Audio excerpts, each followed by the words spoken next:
tentang perkara yang terdapat dalam ilmu fikih. Ya. Dalam ilmu fikih khususnya itu ada 3 bagian. Agar kita nanti tidak kadang ya mohon maaf ada di antara masyarakat yang menggabungkan 3 hal ini. Kadang dia mengatakan nggak apa-apa melakukan hal ini, toh ini juga perbedaan pendapat para ulama. Nah, perbedaan pendapat para ulama ini dibagi menjadi 3. Rincinya dibagi menjadi 3. Agar kita senantiasa, oh ternyata kalau perbedaan masalah ini boleh diikuti. Dan ini tidak boleh. Oh ini dalilnya kuat, ini dalilnya tidak kuat. Nah, bagian yang pertama yang harus kita ketahui jemaah yang dimuliakan Allah Subhanahu wa taala adalah ada yang namanya ijma'. Ya, mungkin sering kita dengar apa itu ijma', jemaah? Kesepakatan? Ya.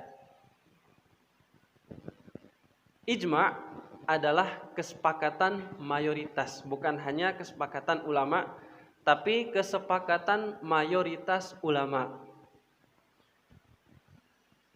Jika ulama sudah bersepakat tentang suatu hukum, kemudian datang perkataan baru setelahnya, maka perkataan baru yang datang setelahnya ini tidak bisa diterima. Jelas jemaah? Jika ulama bersepakat tentang suatu hukum, kemudian ada hukum yang baru yang datang setelahnya, setelah kesepakatan para ulama, maka hukum tersebut tidak diterima. Contoh misalkan, yang akan kita bahas di sini adalah tentang masalah bab solat. Dan para ulama sepakat bahwa solat yang wajib itu adalah 5 waktu. Kemudian misalkan ada ulama yang mengatakan, oh bukan 5 waktu, solat wajib itu hanya 4 waktu. Nah, perkataan yang datang setelahnya dan menyelisihi perkataan mayoritas ulama, maka perkataannya ditolak atau hukumnya ditolak. Karena datang setelah hukum itu disepakati dan juga menyelisihi dalil daripada Al-Quran dan Sunnah Nabi Sallallahu Alaihi Wasallam. Kemudian contoh yang lain, Allah Subhanahu Wa Taala dalam Al-Quran telah mengharamkan riba, betul? Kata Allah Subhanahu Wa Taala, wa ahallallahu al-bai'a wa harrama riba. Allah Subhanahu Wa Taala telah menghalalkan jual beli dan mengharamkan riba. Ini dalil dalam Al-Quran. Kemudian kata Nabi Sallallahu Alaihi Wasallam dalam hadis, la'anallahu akilur riba wa syahidaih.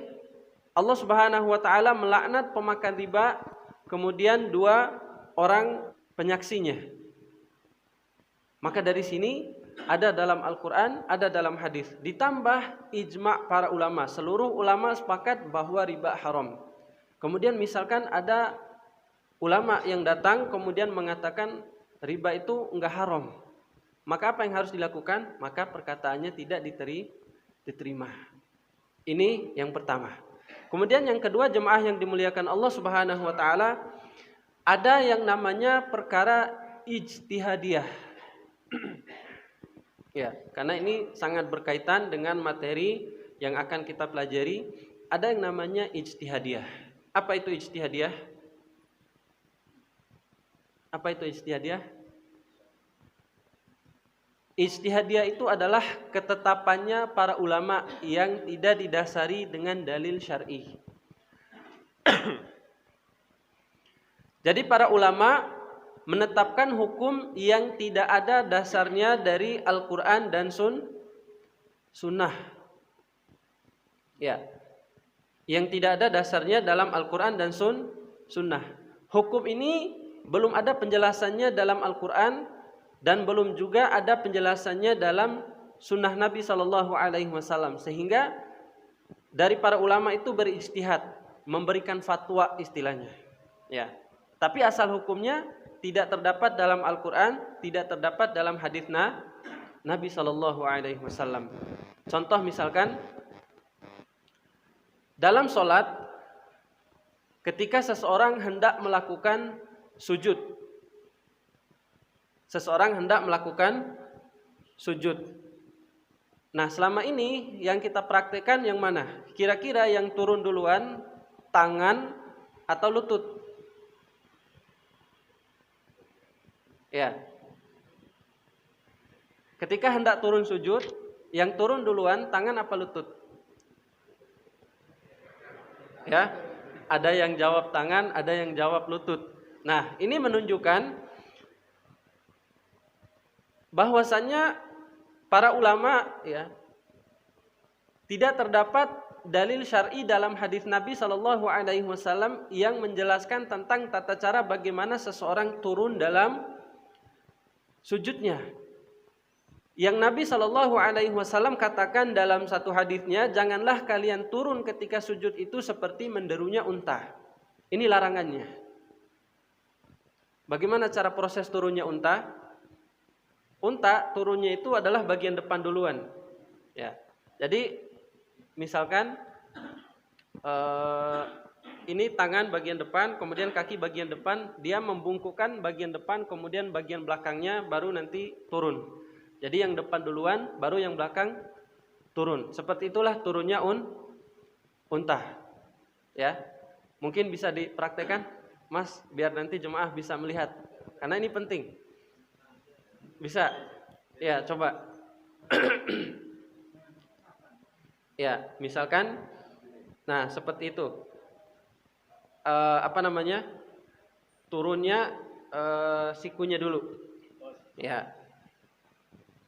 Nah, seperti itu. Jadi unta itu turun menekuk bagian depan dulu, baru nanti yang belakang ikut turun.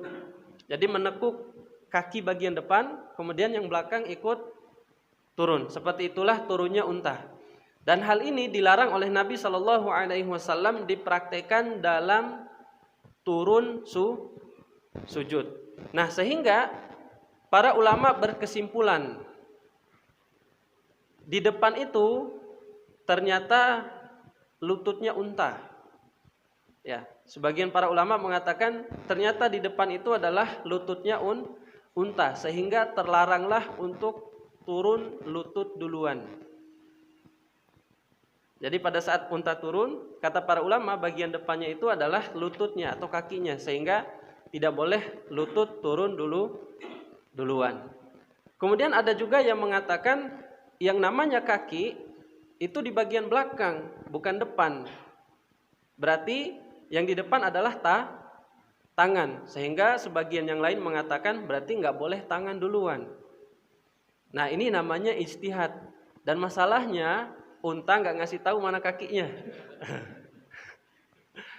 Ya, ini namanya ijtihad para ulama yang tidak tergambar dalam hadis Nabi Shallallahu Alaihi Wasallam.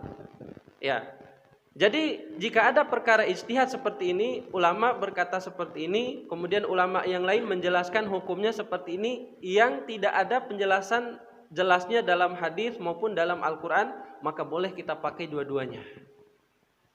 Mau turun lutut duluan atau tangan duluan, maka ini tidak dipermasalahkan karena masalah ijtihad. Dan hal ini nggak boleh diributkan. Nah, ini yang banyak terjadi di kalangan kaum muslimin, karena cuma terjadi perbedaan pendapat karena masalah ijtihadiyah, akhirnya ribut.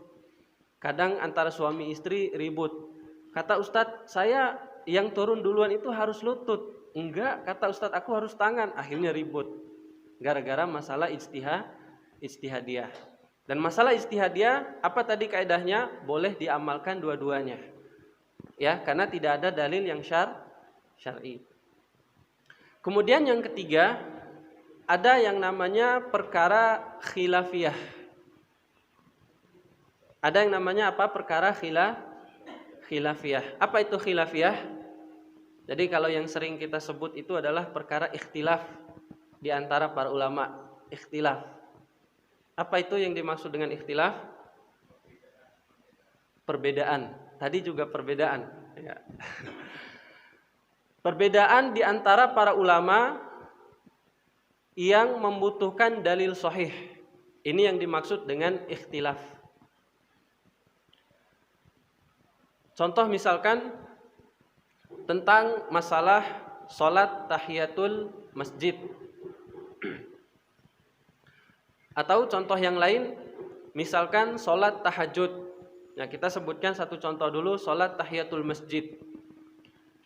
Ada di antara para ulama yang membawakan satu dalil sehingga mengatakan sholat tahiyatul masjid ini hukumnya wajib.